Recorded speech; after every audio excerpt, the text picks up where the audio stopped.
ಕಾಸಲಿ ಬಾಸಿಲ್ಲ ನಿಜಬೇಕಲ್ಲ. ಅಂದು ನಿನ್ನ ತಂದೆ ಹೇಳಲಿಲ್ವೇ, ಮನುಷ್ಯರಿಂದ ನಮಗೆ ಪ್ರತಿಫಲ ದೊರೆಯದೇ ಹೋದ್ರು ಆ ದೇವರು ಇಂದಿನ ನಾಳೆ ಕೊಟ್ಟೆ ಕೊಡ್ತಾನೆ. ನಿಜಮ್ಮ, ಅಂದು ಅಪ್ಪ ಇದು ಮಾತು ನಿಜಗಳಾಯ್ತು. ಹೌದು, ಆ ಅಪ್ಪಾಜಿ ನಮ್ಮ ಕಾಣಿಸ್ತಾ ಇಲ್ವಲ್ಲ, ನೀನು ತಂಗಿಯರ ಕರ್ಕೊಂಡು ದೇವಸ್ಥಾನಕ್ಕೆ ಹೋಗಿದ್ದಾರಮ್ಮ. ಒಂದು ಚಿಂತೆ ನನ್ನ ತಪ್ಪುಷ್ಟರಲ್ಲಿ ಮತ್ತೊಂದು ಚಿಂತೆ ಕಾಡ್ತಾ ಇದೆಯಮ್ಮ. ಏನಾಯ್ತಪ್ಪ? ಹೇಳಿದಮ್ಮ, ರೈಲ್ವೆ ಡಿಪಾರ್ಟ್ಮೆಂಟ್ ಅವರು ಅರ್ಜಿ ಕರೆದಿದ್ದಾರೆ. ನನ್ನ ಸ್ನೇಹಿತರೆಲ್ಲ ಅರ್ಜಿ ಹಾಕ್ತಾ ಇದ್ದಾರೆ. ನಾನು ಅರ್ಜಿ ಹಾಕೋಣ ಅಂತಂದ್ರೆ ನನ್ನ ಹತ್ರ ₹1 ಬಿಡಿ ಕಾಸಿಲ್ಲಮ್ಮ. ಚಿಂತೆ ಮಾಡಬೇಡ ಮಗನಿಗೆ. ಮೊನ್ನೆ ರಂಗಶಂಕರ್ ಭೇಟಿಯಾದಾಗ, ಅಮ್ಮ ನಿಮ್ಗೆ ಏನಾದ್ರೂ ಕಷ್ಟ ಅಂತ ಇದ್ರೆ ಬಂದು ನನ್ನ ಹತ್ರ ಸಹಾಯ ಕೇಳಿ, ನಾನು ನಿಮಗೆ ಸಹಾಯ ಮಾಡ್ತಾ ಅಂತ ಹೇಳಿದ್ದಾರೆ. ನಾನು ಅವ್ರ ಹತ್ರ ಹೋಗಿ ದುಡ್ಡು ಇಸ್ಕೊಂಡ್ ಬರ್ತೀನಪ್ಪ. ಅವರಿಗೂ ನೀನು ಇಲ್ಲೇ ಇರು.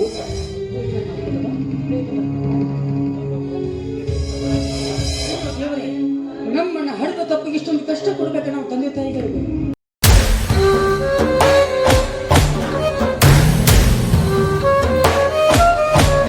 ಹುಟ್ಟಿ ತಂದೆ ತಾಯಿಗಳನ್ನ ತಿರುಪೆ ಕಳಿಸೋ ನಿನ್ನಂತ ಷಂಡ ಮಗನಾಗಿ ಹುಟ್ಟಿದ ಮೇಲೆ ನಿಂತ್ಕೊಳ್ದೆ ಏನ್ ಮಾಡ್ತಾರಪ್ಪ ತಂದೆ ತಾಯಿಗಳು?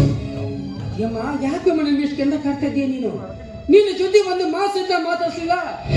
ನೀ ನನ್ನ ಮಾತಾಡಿಸ್ತಾ ಇದ್ರು ನನ್ನ ಹೃದಯ ಯಾವಾಗ್ಲೂ ನಿನಗೋಸ್ಕರ ಕಾತರಿಸ್ತಾನೆ ಇರುತ್ತೆ.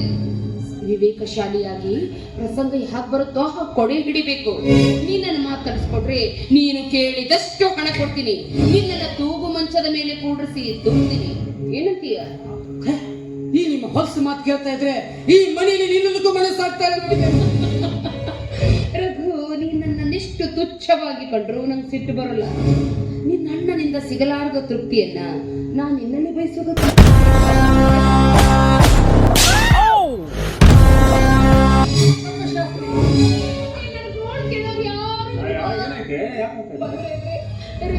ನೀವು ಬರ್ದೇ ಹೋಗಿದ್ರೆ ನಿಮ್ಮ ತಮ್ಮನ ಕೈಯಲ್ಲಿ ನನ್ನ ಮಾನನೇ ಮಾರಿ ಹೋಗ್ತಾ ಇತ್ತು.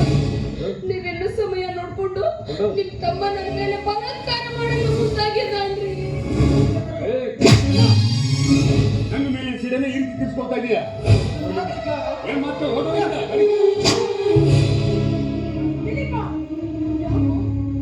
ಹೊಡಿತಾ ಇದೀಯಾ? ಅನ್ನ ಹಾಕಿದ ಅಣ್ಣನ ಋಣನ ತನ್ನ ಅತ್ತಿಗೆ ಮೇಲೆ ಬಲತ್ಕರಿಸೋದಕ್ಕೆ ಪ್ರಯತ್ನಿಸಿದ್ದಾನೆ ಮತ್ತೆ ಮಗ. ರಘು, ಅವನು ಹೇಳ್ತಾ ಇರೋ ಮಾತು ನಿಜವೇನೋ? ನಿಜವೇನೋ? ಹುಟ್ಟಿದ್ಯೋ ನನ್ನ ಹೊಟ್ಟೆಯಲ್ಲಿ? ಅತ್ತಿಗೆ ಇದ್ರೆ ಹೆತ್ತ ತಾಯಿ ಸಮಾನ. ಅಂಥದ್ದು ಅವಳ ಮೇಲೆ ಕಾಮ ದೃಷ್ಟಿ ಬೀರ್ತೇನೋ? ನಿನ್ನ ಪಾದ ಮುಟ್ಟಿ ಪ್ರಮಾಣ ಮಾಡಿ ಹೇಳ್ತಾ ಇದ್ದೀನಮ್ಮ. ಇದೆಲ್ಲ ಕತ್ತುಕತೆ ಕತ್ತುಕತೆ. ರಘುವೀರ, ನಿಮ್ಮಣ್ಣ ಹೇಳ್ತಾರ ಮಾತು ನಿಜ ಏನೋ? ಪ್ರತ್ಯಕ್ಷ ಕಣ್ಣಾರೆ ಕಂಡ ನಾನೇ ಸಾಕ್ಷಿಯಾಗಿರುವಾಗ ಅತ್ಯ ಮತ್ತೆ ವಿಚಾರಿಸ್ತಾ ಇದ್ದೀರಾ? ಪ್ರತ್ಯಕ್ಷ ಕಂಡು ಪ್ರಮಾಣಿಸಿ ನೋಡ್ಬೇಕಾದದ್ದು ಈ ಮನೆ ಯಜಮಾನನಾದ ನನ್ನ ಕರ್ತವ್ಯ. ಈ ಮನೆ ಯಜಮಾನ ನೀವು, ಈ ಮನೆ ಯಜಮಾನರಾಗಿದ್ದೀರಿ. ನನ್ನ ಮನೆಯಲ್ಲಿ ಮಟ್ಟಕ್ಕೆ ಯಾಕಪ್ಪ ಬರ್ತಾಯಿತ್ತು?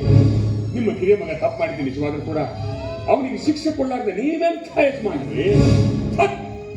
ಆದ್ರೊಳಗೆ ನಾಚಿಕೆ ಆಗಿದೆ. ಸತ್ಯ ಏನೋ? ಅಸತ್ಯವೇ ತಾಂಡವಾಡುತ್ತಾರೆ ಈ ಮನೆಯಲ್ಲಿ. ಸತ್ಯಕ್ಕೆಲ್ಲಿದೆಯಪ್ಪ ಬೆಲೆ? ನಿಮಗೆ ಮರ್ಯಾದೆ ಬೇಕಾದ್ರೆ ಅರಕ್ಷಣ ಮೇಲೆ ಇರಬಾರ್ದಂತ. ರಘುವೀರ, ಅತ್ತಿಗೆ ಅಂದ್ರೆ ಹೆತ್ತ ತಾಯಿಯ ಸಮಾನ. ಅಂಥವಳ ಮೇಲೆ ಕಾಮದ ದೃಷ್ಟಿ ಬೀರಲು ನಿನಗೆ ಅರಕ್ಷಣ ನನ್ನ ಕಣ್ಣು ಮುಂದೆ ಬೇಡ. ಮೊದಲು ಹೊರಟೋಗಿ ಮನೆಯಿಂದ. ಸಾರ ವಿಚಾರ ಮಾಡಿದ್ರೆ ನನ್ನ ನಿಮ್ಮ ಮನೆಯಿಂದ ಆಚೆ ಹಾಕಬೇಡಪ್ಪ. ನಾನು ನಿನ್ನ ಮಗಪ್ಪ. ನಾನು ಅಪರಾಧ ಮಾಡಿದ್ದೀನಿ ನಿಜವಾಗಿದ್ರೆ ನನ್ನ ಕತ್ತಲ್ಲಿ ಕತ್ತರಿಸಿ ಹಾಕ್ಬಿಡಪ್ಪ. ಆದ್ರೆ ಈ ಜಾಲದ ಅಪರಾಧ ಹೊರಿಸಿ ನನ್ನನ್ನು ಮನೆಯಿಂದ ಆಚೆ ಹಾಕ್ಬೇಡಪ್ಪ. ಒಂದೇ ಒಂದ್ಸರಿ ವಿಚಾರಿಸಿ ನೋಡಿ. ವಿಚಾರ ವಿನಿಮಯ ಮಾಡೋ ಕಾಲ ಕತ್ತಿಸಿ ಹೋಗಿದೆ ನೋಡು. ನೀ ನಿಜವಾಗಿಯೂ ನನ್ನ ಮಗನೇ ಆಗಿದ್ದರೆ ಅರಕ್ಷಣ ನನ್ನ ಕಣ್ಣು ಮುಂದೆ ಬೇಡ. ಆಯ್ತಪ್ಪ, ಈ ನಿಮ್ಮ ಮಾತಿಗೆ ನಾನು ಎಂದಿದ್ದು ಅವಮಾನಿಸುವುದಿಲ್ಲಪ್ಪ. ಹೋಗ್ತೀನಿ. ಈ ಮನೆಯಿಂದ ಅಷ್ಟೇ ಅಲ್ಲ, ಈ ಊರಿಂದ ದೂರ ಬಹುದೂರ ಹೋಗ್ತೀನಿ. ಅಲ್ಲ, ಈ ನಿನ್ನ ತಮ್ಮನ ಗುಣ ಎಂತದು ಅಂತ ತಿಳಿದು ನಿನ್ನೆ ಮೊನ್ನೆ ಬಂದವಳ ಮಾತೆಲ್ಲ ಕೇಳ್ಕೊಂಡು ಸುಮ್ಮನೆ ಬಿಟ್ಟಿನ ನೀನು. ಲೇರದು, ನೀನು ಈ ಮನೆಗೆ ನನ್ನ ಮನಸ್ಸಿಲ್ಲ ಅಂತ ಹೇಳಿಬಿಟ್ಟಿದ್ರೆ ನಾನು ಎಂದೋ ಸಂತೋಷದಿಂದ ಮನೆ ಬಿಟ್ಟು ಹೋಗ್ಬಿಡ್ತಾ ಇದ್ದೆ. ಅದು ನಿಜಾನೇ. ಮುತ್ತು ಕೊಡವಳು ಬಂದಾಗ ಮುತ್ತು ಕೊಟ್ಟವರ ನೆನಪು ನಿನಗೆ ಹೇಗಾಗಬೇಕಣ್ಣ? ನಿನಗೇನಾಗಬೇಕು? ಅಮ್ಮ, ಈ ನಿನ್ನ ದುರಾಸೆಗೆ ಬೆಂಬಲ ನೀಡಲಿಲ್ಲ ಎಂಬ ಕಾರಣಕ್ಕೆ ನನಗೆ ಈಗ ತಿಳಿದು ಹೊಟ್ಟಿದೆಯಾ ತಾಯಿ. ಇಲ್ಲಮ್ಮ, ಆ ದೇವ್ರು ನಿಮ್ಗೆ ಚೆನ್ನಾಗಿಟ್ಟಿರ್ರಿ. ಆದ್ರೆ ನಾನು ಹೋಗುವ ಪೂರ್ವದಲ್ಲಿ ಒಂದೇ ಒಂದು ಸಾರಿ ನಾನು ನಿರಪರಾಧಿ ಅಂತ ಹೇಳ್ಬೇಡಮ್ಮ. ಸಂತೋಷದಿಂದ ಮಣಿ ಬಿಟ್ಟು ಹೋಗ್ಬಿಡ್ತೀನಿ ನಾನು. ನೀಚ, ನೀನು ನಿರಪರಾಧಿ ಅಂತ ಹೇಳೋದು ತಟ್ಟಿಗಿರ್ಲಿ, ನೀನು ಮುಖ ನೋಡಿದ್ಕೊ ನನ್ನ ನಾಚಿಕೆ ಆಗುತ್ತೆ. ನಿಜ ಅತ್ತಿಗೆಮ್ಮ ನಿನ್ನ ಮಾತು. ನಿನಗೆ ನನ್ನ ಮುಖ ನೋಡಿದ ಅಸಹ್ಯವಾಗ್ತಾ ಇದೆ. ಯಾಕಂದ್ರೆ ನೀನು ಸುಶೀಲೆ.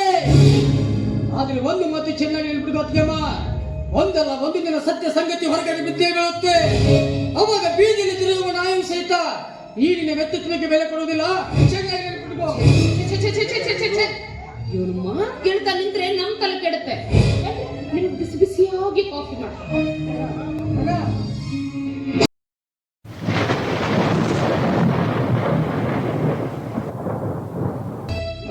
ತಂಗಿ, ನಾನು ಬರ್ತೀನಮ್ಮ.